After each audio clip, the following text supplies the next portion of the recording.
Hello everyone and welcome back for another Miss Ink Stamps video. I'm Cassie. Today we are going to be making a Get Well card using this adorable magical stamp set called Slugs and Kisses. It's just perfect for all of your magic fans and those that need to get well. We also have our Candy Slugs die, and we're going to be using that one as well. And then we have a couple of stencils. We have our Squared Away stencil. We're going to use that for our flooring. And then we're also going to use the Magic Stars stencil. You can't really see them that well here, but when I start using them, you'll be able to tell pretty well. So let's pull out our images that we're going to stamp. I wanted to stamp everything, but I decided just on these two images.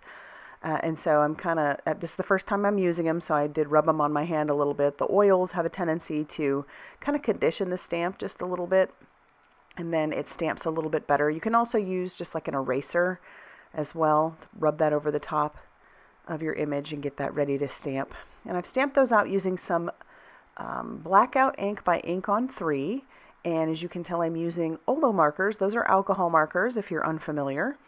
And so I'm just going to blend these colors. I'm making his hair red, and I'm trying to do my best to put those colors up on the screen for you as I go. But I'm going to go from light to dark.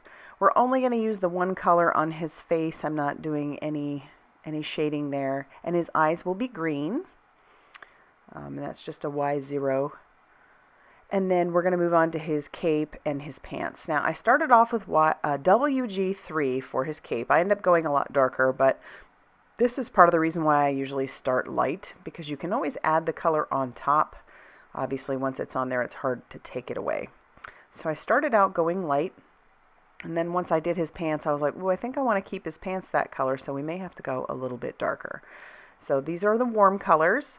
I'll bring in the WG5 to add some shadowing to his pants, and then started just doing the shadowing on his cape and decided eventually that I need this to be a little bit darker. So I will bring in the WG7. And I know we're going with not a lot of color here, just mostly grays, but since it's a magical cape, we're going with black. So there's our WG7. And then I'll blend some of that out using that WG5. And then I eventually just fill the space with that WG5.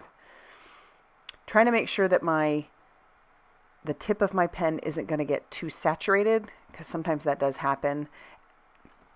And you can tell it's going to do that when the tip of the pen gets really wet looking. And if that does happen, just wipe it on a microfiber cloth real quick and you should be good to go. Juiciness is never the problem with these stamps, that's for sure. They are very juicy. And then we're using the WG9 for his shoes. All right, I think we're done with the grays, so let's bring in some color. We're going to color our slugs with that YG 2.3. And they're pretty small, so I'm not going to add any extra color to them. And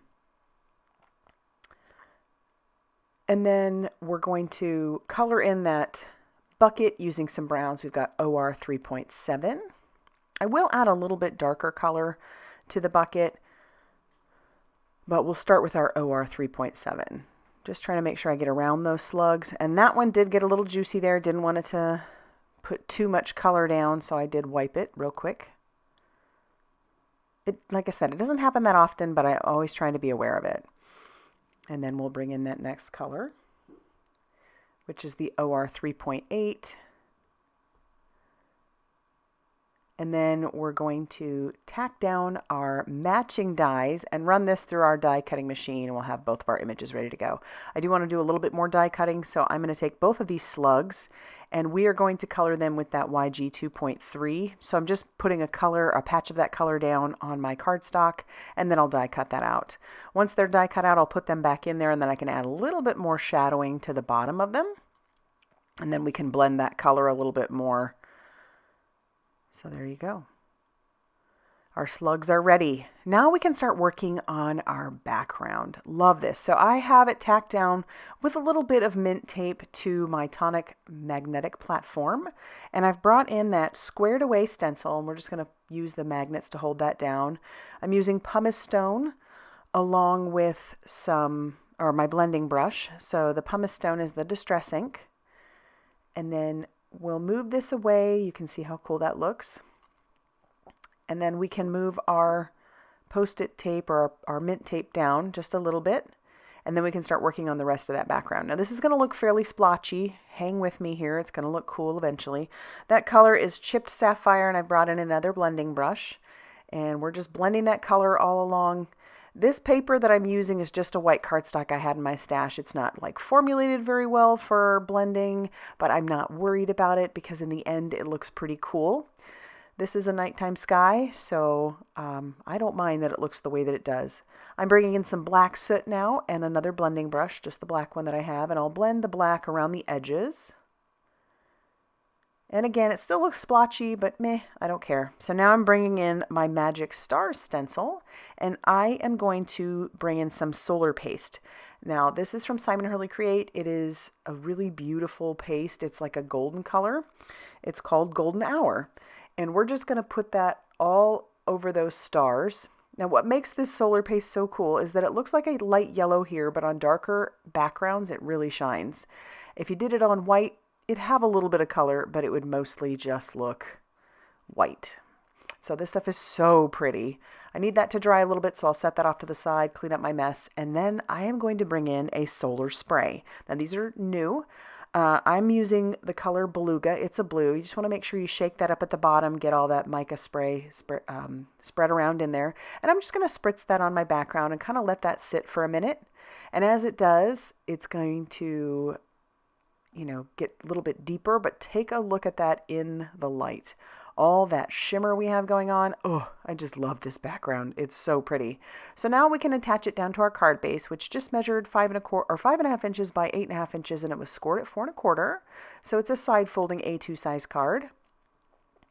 And then I'm just being careful because I'm pretty sure it's mostly dry, but I didn't want to take the chance and squish the stars. And then I'm going to use some foam squares on the back of our bucket and on the back of our little magical student. And then I'll peel off that release paper, kind of trying to decide where I want him to go.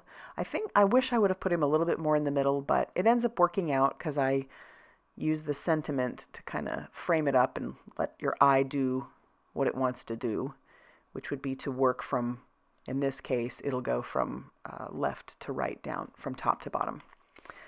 I've got a piece of black sentiment cardstock. I'm going to ink that up, my sentiments up with some juicy embossing ink. And of course, because I'm going to do some embossing, Miles had to come in. So I'm trying to move quickly without him making a mess of my embossing powder. Because, oh my goodness, if you watch my videos, it seems like that cat just knows when I'm going to do some embossing. So I did heat set that, and now I'm going to trim these sentiments down. And then now that they're all trimmed down, we're just going to use some liquid glue to adhere those down to the front of our card.